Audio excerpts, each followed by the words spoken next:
барып Ысрайыл аксакалдарын чогултуп аларга мындай деп айт: Теңир силердин ата бабаңардын Кудайы, Ибраимдин, Исхактын, Жакыптын Кудайы мага келип мындай деди: Мен силерге келип Мисирде силерди эмне кылып жатышканын көрдүм. Мен силерди мисирликтердин эзүүсүнөн куткарып, канаандыктардын, хеттиктердин, аморлуктардын, периздиктердин, хибиликтердин жана жебустуктардын жерине, сүт менен балаккан жерге алып барам. Ошондо алар сени угушат. Сен болсо Исрайыл аксакалдары менен бирге Мисир падышасына барып, ага мындай деп айтасың: Теңир еврейлердин Кудайы бизди чакырып жатат. Ошондуктан бизди чөлгө 3 күндүк жолго кое бер. Кудай Теңирибизге курмандык чалалы. Мен билем, Мисир падышасын зор күч менен мажбур кылбасаң, силерге рухсат бербейт. Мен өзүмдүн күчүмдү колдонуп Мисирди кереметтер менен кыйратам. Ал силерди ошондон кийин гана кое берет.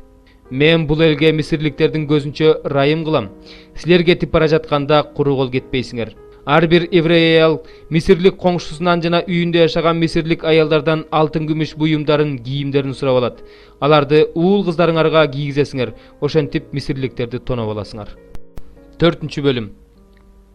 Муса мындай деп жооп берди: Эгерде алар мага ишенбей, менин үнүмдү укпай, Теңир сага келген жок дешсечи? Теңир андан: Колуңдагы эмне деп сурады. Ал таяк деп жооп берди. Теңир ага: Аны жерге ташта деди. Ал аны жерге таштаганда таяк жылаанга айланды. Муса андан качып жөнөдү. Теңир Мусага: Колуңду сунуп, анын куйругунан карма деди. Ал колун сунуп, жылаанды кармады. Ошондо ал анын колунда кайрадан таяк болуп калды. Ошондо Теңир ага: Бул жышаан аларга өздөрүнүн ата бабаларынын Кудайы, Ибраимдин, Исхактын жана Жакыптын Кудайы сага келгендигине ишениш үчүн көрсөтүлсүн деди. Теңир ага мындай деди: Колуңду койнуңа сал. Ал колун койнуна салып, кайра чыгарганда колу пес оорусунан кардай агарып калды. Теңир дагы: Колуңду кайрадан койнуңа сал деди. Ал колун койнуна салып, кайра чыгарганда мурунку калыбына келди.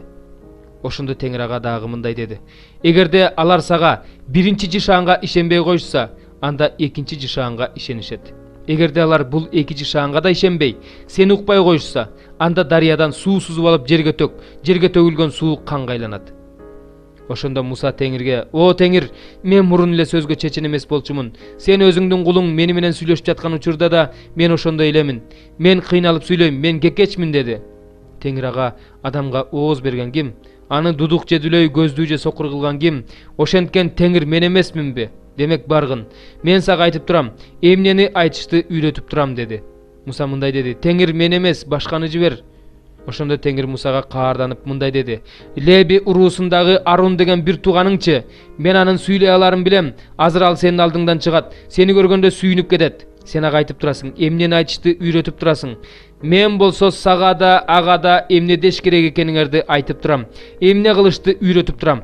Ал сенин ордуңа элге чыгып сүйлөйт. Ошондуктан ал сенин оозуң болот. Сен болсо ал үчүн Кудай ордуна болосуң. Бул таякты да колуңа ал. Аны менен керемет көрсөтөсүң.